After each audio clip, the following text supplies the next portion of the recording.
Hello everyone, this is the Crimson Cure, welcoming you to the Crimson Tower, a place where we keep a feminine foot on the neck of the gynocracy, feminism, and black male misandry. So go ahead, pull up a chair, stay a while, and listen. Hey, and welcome to the Crimson Cure channel. We're going to go ahead and get right on into the topic, but first, a word from our sponsor. This is A-Game, fast-acting, long-lasting, with no side effects. Hello everyone, back again, and I want you to listen to this clip. I'm going to play something. I'm not going to play the video. I just want you guys to hear it, okay? So I'm going to say right here that I, Jeannie Mai, going into my marriage, I want to submit to my man. Let me explain. Okay, before you start feeling some type of way, Jeannie Mai is just letting people know she doesn't want to be the leader when it comes to her marriage with her fiance, Jeezy. Girls, it's tiring being the boss of me. It's tiring leading all the time. It is. All the time. It's tired I be the boss all the time. The real co-host is tired of making so many decisions when it comes to her career. She likes the idea of her man taking the lead at home. I'm a very dominant woman. I own my business. I lead my teams. I played my own manager, my own publicist, my own lawyer when I didn't have money to have those people. So I make the decisions in my life. When I come home, I like the idea that my man leads us. And she's making one thing clear. Being submissive doesn't mean she's lower than her husband. That doesn't mean that in this case, Jay makes all the decisions for us. That doesn't mean that when he says, how are we spending our money? Or where are we moving? That I just say, yes, sir. Or yes, your honor. Like, it's not that. It's a, you know what? I think that we would do best here. I want to do this. And he takes the decision. He formulates it with our overall vision. And he leads us. And I like to submit to that. Jeannie said how she grew up definitely played a factor in deciding what type of marriage she wants to have. My mom has a very strong force, and she took over a lot of decisions in the household to the point that my dad, unless it was always going to be a fight, he was like, you know what?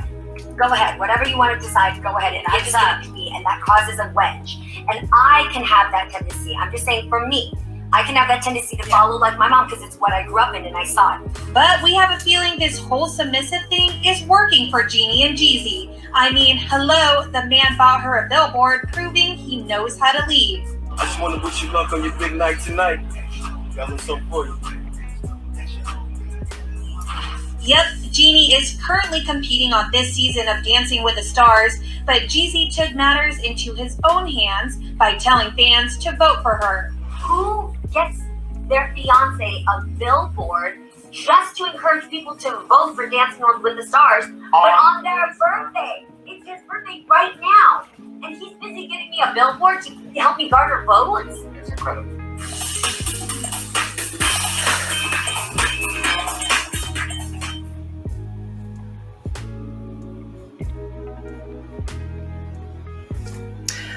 Now, I hope you guys heard that.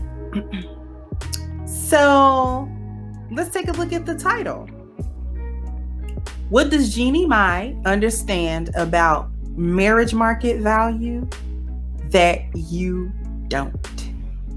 And then I'm going to read some comments, as a matter of fact. Let me pull that back up. I am going to look at some comments, and we're going to actually try to understand some thought patterns, right? So Jeannie Mai said something very, very important, and I have it on the screen here, PMV and BMV. The first thing she says is she plans on being submissive because she's the boss everywhere else. So she knows that she has this masculine energy that she expresses as the entrepreneur, running her business, leading her teams, and all of those things, right? In her professional life, she's masculine. What she's saying is that with her man, she doesn't want to be masculine. She wants to be feminine. She doesn't want to be masculine. She wants to be feminine. Okay? And then she gave a reason that she wants it this way. And she brought up her personal market value and her belonging market value, specifically her belonging market value. I put personal market value in there just because this is how she grew up. Impacts who you are, especially the environment you're in your formative years. But she says she watched her mother be masculine in the house. And just to keep peace, just to, her father would submit to her mother's demands. And she didn't like that dynamic. So this was her belonging market value coming into play. The relationships between family members. In this case, she was observing the belonging market value between her mother and her father. Their interpersonal relationship, or at least the part that she could witness growing up in the house with them.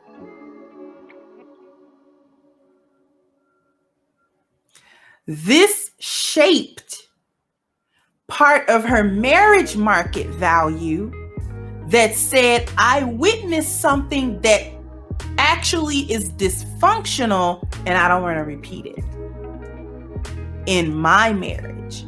So in my marriage, I'm not going to take the dominant position. I'm going to take the feminine position, not the masculine one. Okay? Because I take the masculine position professionally. But in my marriage, in my relationship, part of my marriage market value is the ability to submit to my husband.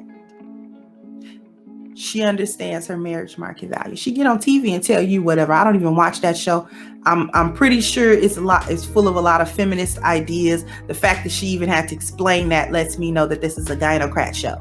So whatever she says on the show, I have no idea, but what she's gonna do, or at least what she plans to do, and trust and believe, she's not saying I'm planning to be submissive during the marriage and I'm not submissive now. She's submissive now, which is why she's getting married. But what does she understand that the gynocrat does not? Comments. Submission in 2020, yikes. Just because you submit doesn't make you better than women who don't. Yes, it does, actually. Women have sadly been forced to make all the important decisions because a lot of men aren't stepping up. A partnership sounds more palatable. What did I say about marriages versus partnerships? What did I say about that? The gynocrat wants partnership because she's trying to have leverage and she's trying to have leverage in this relationship so that she does not have to submit. I told you that.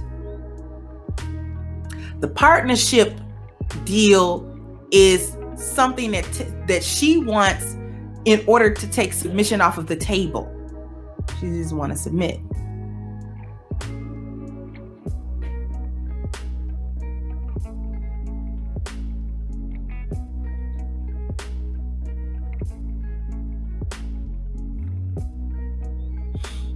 Let's read some more. No way, I'm not submitting to any man. We are partners or I'm on my own.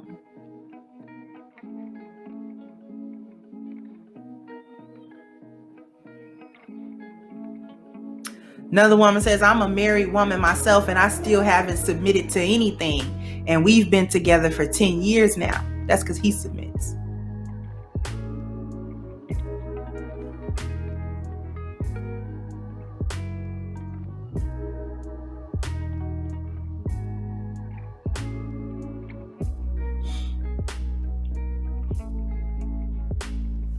Wait, what if y'all talk about the decision and agree together? What's that called?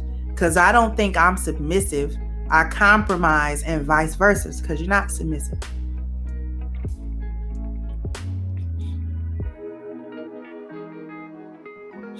She went from dominant to submissive. For me, this is not healthy. Balance is the key. Neither of the partners should be dominant or submissive. Pure feminist gynocrat babble. The decision-making process should include both partners through communication and discussion. Submission is an open invitation to patriarchy in relationships. Maybe some women like it at first because it relieves them from taking responsibility and assuming the consequences of the decision making. But when conflicts and problems comes in the way, I'm not sure this pattern of submission will make the relationship successful on long term. But where do women accept consequences and responsibilities anyway? As a matter of fact, women only have responsibility and consequences that they must face under a patriarchal system because it holds them accountable for what they do or what they don't do. Jeannie is giving me serious pick-me vibes. I don't know. There's just something about her that doesn't exactly sit right. So now she's a pick-me.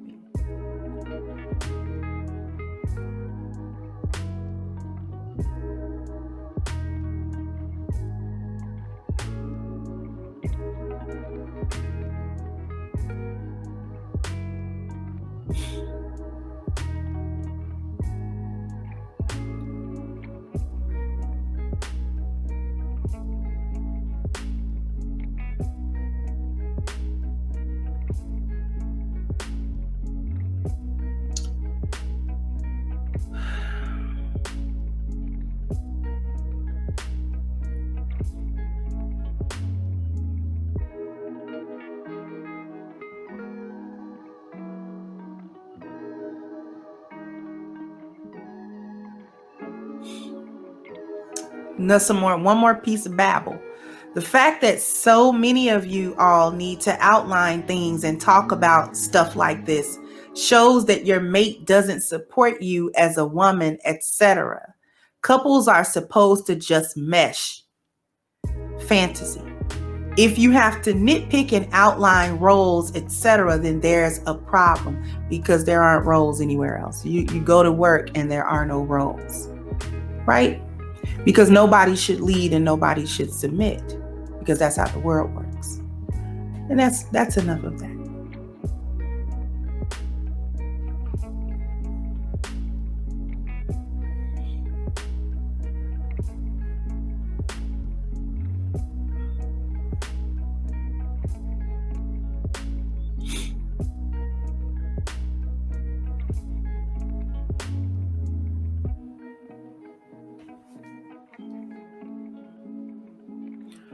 So that, my friends, was just a real quick example of somebody's marriage market value, or at least what she is saying out of her mouth that she understands about it.